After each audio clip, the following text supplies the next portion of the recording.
Hello everyone, it's Simon here from High Plane Games. Hope you are having a great day. This is my review of The Gardens Between, a puzzle game that I've been super looking forward to getting, and I have to say it's not disappointed in any way, shape or form. You play as two children who get caught in a big lightning storm, and their treehouse that they're sitting in playing games in at the time kind of gets sucked up into like this weird exploded out world where each world has like a little mini spherical island on it.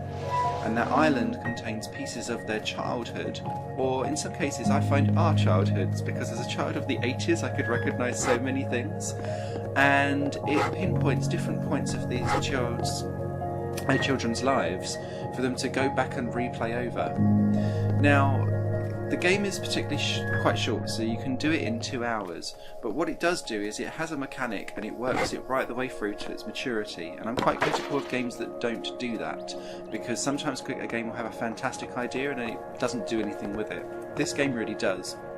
So, when you're moving to the right hand side and you control both of these children with the same left analog stick, you will move time forward. But when you press to the left, you aren't turning around and walking back, you're reversing time. And the whole game's mechanic is around going forward and back in time to change the landscape around you so that you can get a ball of light into the girl's lantern and up to the top. So the girl will carry the light, and that will have its own consequences, because sometimes the light will clear mist, which is good to go forward for something, or to reveal new levers for the boy to press and tap and pull. But it may also cause problems, like the mist will actually create a bridge and then that bridge disappears.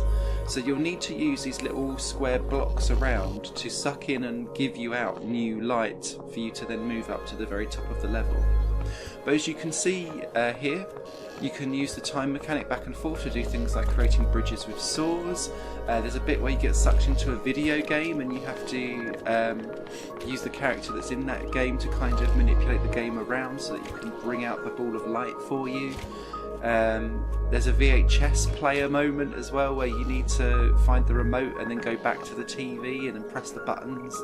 It's really cleverly done, and there's so many references to, I think, an 80s and 90s child's childhood, like getting your first bike and how a level can be revolved around that. It's so beautifully whimsical, and the graphics plus the music that's got that Sigur Rós gentle quality to it, where it's just gently tinkling along but playing those minor chords to the point where you're like, my heartstrings, my heartstrings. It's just perfect.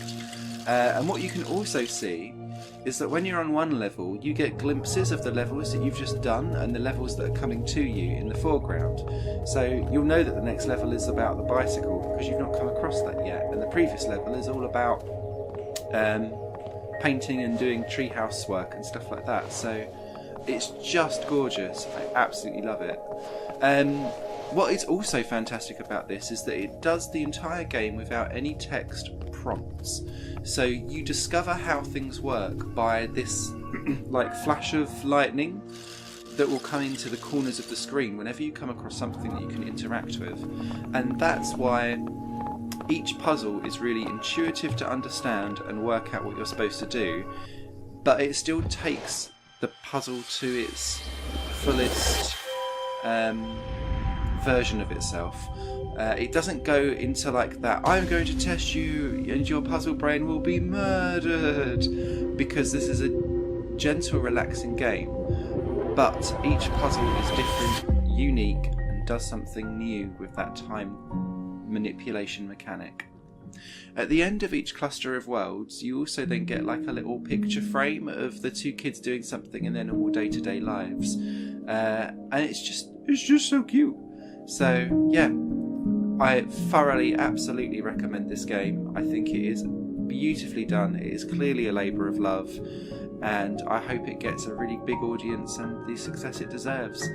This is out now for PS4 and PC, and I'm assuming Xbox One as well, but don't quote me on that. Thanks for watching.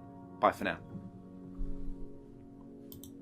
This channel is just one of my many projects that cover games, music and film.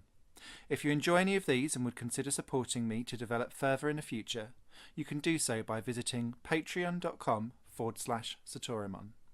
Thank you for your time and for watching the video.